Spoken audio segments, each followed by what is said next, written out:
Ahora, quiero que vaya conmigo al capítulo 5, versículo 16 de Santiago. Capítulo 5, verso 16 de Santiago. Confesaos vuestras ofensas unos a otros y orad unos por otros para que seáis sanados. La oración eficaz del justo puede mucho. Elías era un hombre sujeto a pasiones semejantes a las nuestras y oró fervientemente para que no lloviese, y no llovió sobre la tierra por 3 años y 6 meses. La oración eficaz del justo puede mucho. Esta noche vamos a hablar de la oración eficaz. Y si hay una oración eficaz, también hay una oración inútil. Y en un mundo como el que vivimos, un mundo caído, una creación caída, llena de males, llena de angustias, de enfermedades, de tormentos, de preocupaciones, de vicisitudes, de problemas, qué importante e imprescindible es para un hijo de Dios y un cristiano aprender a orar eficazmente. Y la receta de una oración eficaz está en la Biblia. Ahora se nos habla de un hombre que hizo oraciones eficaces, y ese hombre era el profeta Elías. Quizás no conozcan la vida de Elías tan profundamente, pues déjame decirte que Elías fue uno de los personajes más interesantes y vistosos en toda la Biblia. Y Dios lo utilizó durante un periodo muy importante de Israel para oponerse al mandato de un rey malvado y traer un gran avivamiento a Israel. La vida de Elías estuvo llena de mucha confusión. A veces fue valiente y decidido, y otras veces era temeroso y vacilante. Alternadamente, él demostró victoria y derrota en su propia vida. Elías conoció el poder de Dios como la depresión. Ahora, ¿por qué quiero hablarles de Elías esta noche? Porque dice allí en el verso 17 de Santiago, capítulo 5, que Elías era un hombre a pasiones semejantes a las nuestras. Para muchos de ustedes, quizás hacer oraciones eficaces se puede convertir en un gran problema, porque se comparan con grandes personajes, se comparan con muchos ministros y piensan que ellos son mucho mejores que ustedes. Tú tienes celos, envidias, pleitos, a veces te sientes deprimido, angustiado, a veces sientes que no tienes ninguna clase de fe en tu vida, muchas veces sientes que has perdido la paciencia, y en ocasiones te sientes muy alejado de Dios a causa de las pasiones que hay en tu propia vida. Pues tengo buenas noticias para ti, porque este hombre Elías, un hombre que conoció la depresión, que un día quería y ansiaba morirse porque una mujer lo había amenazado, ese mismo hombre también un día estaba enfrentando a un imperio, a un rey, a un ejército, a unos profetas llenos del poder de Dios. Elías conoció tanto el poder de Dios y la victoria como la derrota y la depresión, pero aún así, en esa condición y estando a pasiones semejantes a las nuestras, hizo una oración eficaz. Tan eficaz fue la oración del profeta Elías que durante 3 años y 6 meses no llovió en ningún lugar de la tierra, simplemente porque este hombre oró eficazmente. Y si Elías pudo orar eficazmente, tú también puedes orar eficazmente, independientemente de los deseos y situaciones y lo que estés viviendo en tu propia vida y aún en tu propia casa. No importa la situación que estés, la oración eficaz del justo puede mucho, y puedes hacer oración eficaz en esta noche si tan solamente entiendes lo que Dios está pidiendo de ti para que esa oración sea eficaz. En primer lugar, una oración eficaz es aquella que se hace intensamente, fervientemente, profundamente. En el verso donde leímos dice que Elías era un hombre sujeto a pasiones semejantes a las nuestras, verso 17, capítulo 5 de Santiago. Pero oró fervientemente para que no lloviese sobre la tierra, y no llovió por 3 años y 6 meses. Elías oró fervientemente. La oración eficaz primero tiene que ser intensa, ferviente y profunda. Nos dice la Biblia en el libro de Lucas, capítulo 22, verso 24, Evangelio de Lucas, capítulo 22, verso 44, que Jesús, en medio de su más profunda angustia, cuando estaba en el monte de los olivos, en medio de esa situación tan tensa, sabiendo que pronto iba a ser maltratado, torturado y aún iba a ser crucificado, en su dolor, en su angustia, en su tiempo más difícil desde que había nacido hasta ese momento que estaba en la tierra, él oraba intensamente. Tan intensa era su oración que parecía que de sus sienes, de su frente, salían como grandes gotas de sangre mezcladas con sudor. Escuchen bien, grandes gotas de sangre mezcladas con su sudor, porque Jesús estaba orando intensamente. Oh, la oración eficaz intensa tiene poder. ¿Cuántas veces no vamos a orar como si estuviéramos hablando simplemente un poco de palabras dadas al aire, sin ninguna clase de conocimiento o locuacidad? ¿Cuántas veces nuestras bocas están hablando palabras, pero nuestra mente está lejos de esa boca?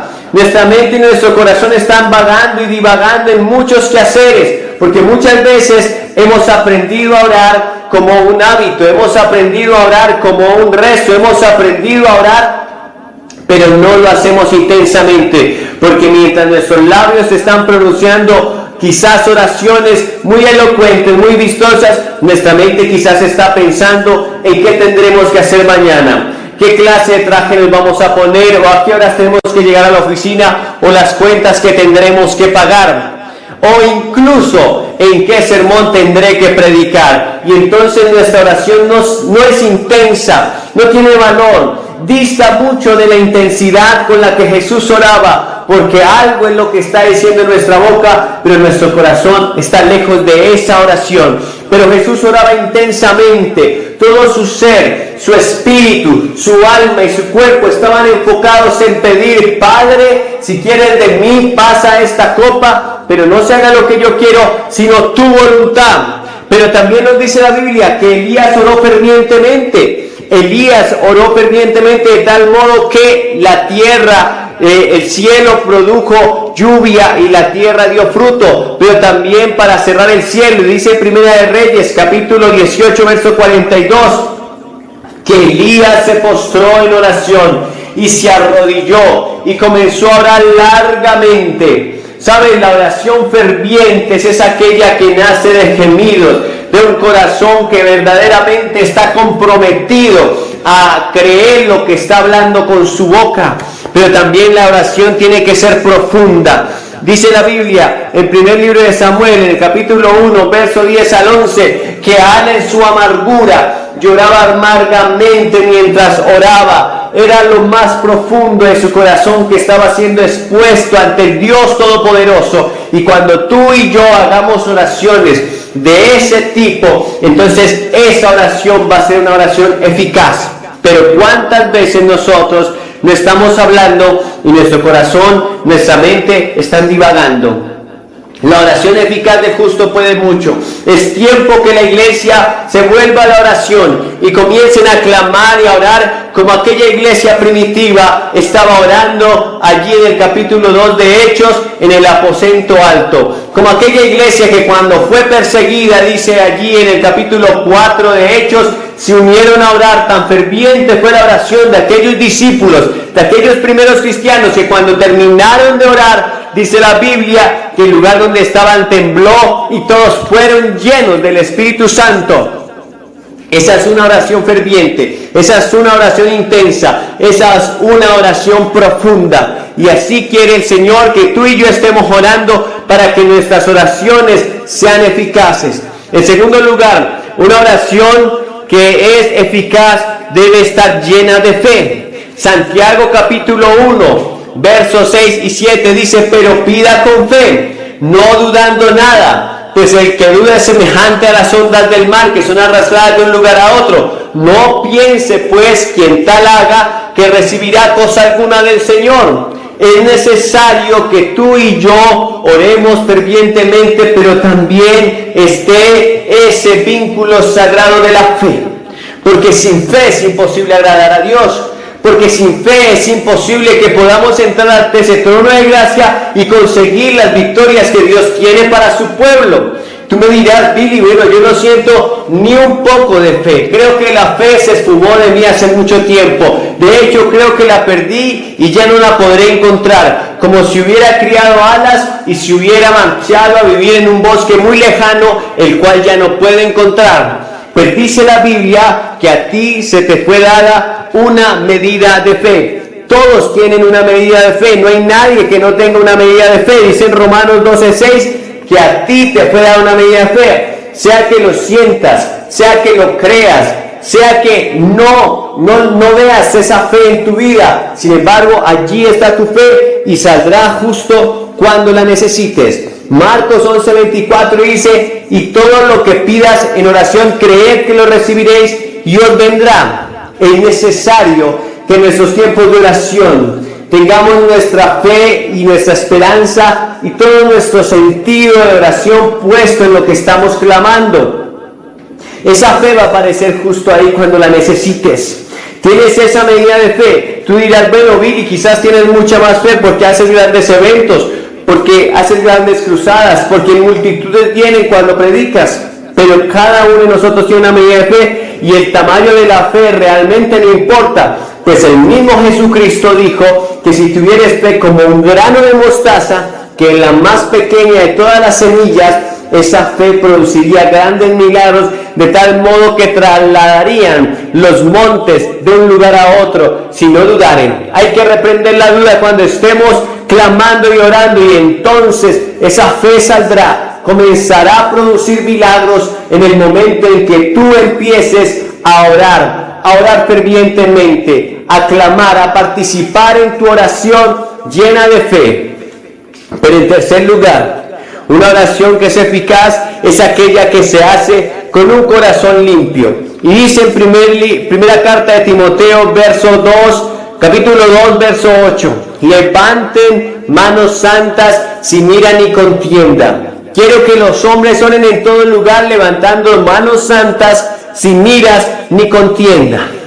Muchas veces nuestras oraciones sufren estorbo porque en nuestros corazones, en nuestras manos, en nuestro ser hay contaminación de amargura, de ira, de contienda, de resentimientos.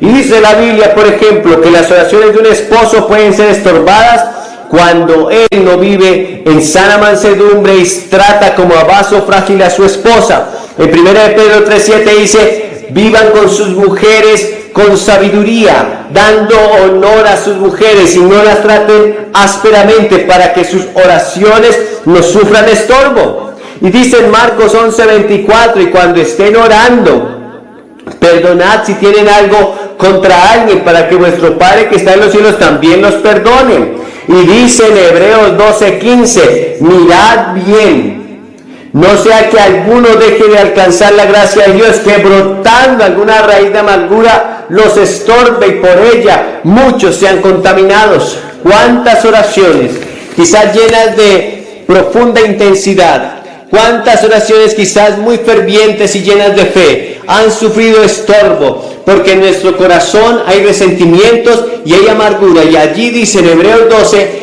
que la amargura puede hacer que yo deje de alcanzar la gracia de Dios. Y esto es tremendamente grave y peligroso, pues por la gracia de Dios, dijo Pablo, yo soy lo que soy. Pues por la gracia de Dios, dice en Hebreos 4:16, que podemos entrar al trono de la gracia. Pues por la gracia de Dios es que somos salvos.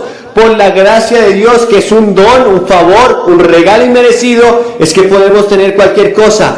Así que si nosotros no perdonamos a los hombres, tampoco el Señor nos perdonará. Y no importa cuán intensamente ores, no importa cuán profundamente ores, no importa cuánta fe tengas, tu oración sufrirá estorbo. Así que es necesario que nuestro corazón esté limpio para que podamos adentrarnos a la presencia del Señor y nuestra oración sea eficaz. Pero finalmente, el cuarto punto de una oración eficaz es que debe ser conforme a la voluntad de Dios. Dice en 1 Juan 5:15: y esta es la confianza que tenemos en Él, que si pedimos alguna cosa conforme a su voluntad, Él nos oye. Y si sabemos que Él nos oye en cualquier cosa que le hubiéramos pedido, sabemos que tenemos lo que le hayamos pedido. Debes conocer la voluntad de Dios para no pedir conforme a lo que no debes pedir. Debes pedir conforme a la voluntad de Dios para que obtengan lo que estás pidiendo. Porque si no conoces la voluntad expresa de Dios y pides algo que no está de acuerdo a lo que dice su palabra, estarás luchando contra Dios mismo. Pero esta es la confianza que tenemos en Él, que cuando pedimos alguna cosa conforme a su voluntad, Él nos oye. Y tú me dirás, bueno, ¿cómo puedo conocer la voluntad de Dios? Bueno, la voluntad de Dios se expresa abiertamente en su palabra. Mucho pueblo fue destruido porque le faltó conocimiento, pero si tú anhelas el conocimiento de Dios, si anhelas conocer la voluntad de Dios, entenderás que la palabra que está escrita, esa palabra que fue dada para ti, te guiará y te encaminará hacia dónde debes caminar y hacia dónde debes pedir. Así que vas a clamar conforme a la voluntad de Dios. Jesús mismo en Lucas 22:44 dijo: Señor, pero que no se haga mi voluntad, Padre, sino la tuya. Jesús le dijo al Padre: yo sé que puedes hacer cualquier cosa, pero que no se haga mi voluntad sino la tuya. Así que lo que pidas debe estar conforme a la voluntad de Dios. Si tú eres un hombre o una mujer soltera, no podrás pedir a esta persona que no es cristiana para ti si eres cristiano, porque entonces estarías en yugo desigual y Dios no te concederá eso. Debes pedir conforme a tu voluntad y debes conocer la palabra de Dios para pedir conforme a lo que Él quiere y desea darte. Quizás tú estás pidiendo algo que está en contra de lo que Dios quiere para tu vida. Es necesario entonces que vayas a la palabra de Dios y comiences a indagar cuál será la buena voluntad, agradable y perfecta para nosotros. Ahora, no puedes tener miedo a la voluntad de Dios, porque quizás algunos están pensando que la voluntad de Dios les va a frustrar sus sueños, sus deseos y sus anhelos. Pues eso no es cierto.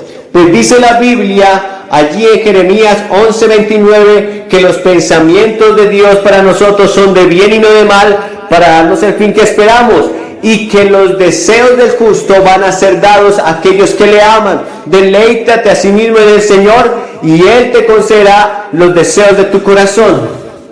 Así que si tú quieres ser una persona que ore eficazmente, también debes ser justo, porque es la oración eficaz del justo la que puede mucho. Y la única manera de ser justificados ante Dios es aceptar a Jesús en nuestro corazón, recibirle como nuestro único y suficiente Salvador. Puedes tener todas las anteriores virtudes para el momento de orar, puedes orar intensamente, puedes estar lleno de fe, puedes tener un corazón limpio, bueno, quizás eso es lo que crees, y puedes orar incluso conforme a su voluntad. Pero si no eres un hijo, si no has recibido a Jesús en tu corazón y te has arrepentido de tus pecados, tus oraciones no servirán más que para quizás ver cosas, pero no para producir el milagro más grande que es la salvación. Así que en esta noche recibe a Jesús en tu corazón, acéptale como tu único y suficiente Salvador. Pasarás de muerte a vida y tendrás algo más maravilloso que cualquier cosa que puedas obtener en esta tierra: el eterno y glorioso tesoro de la salvación.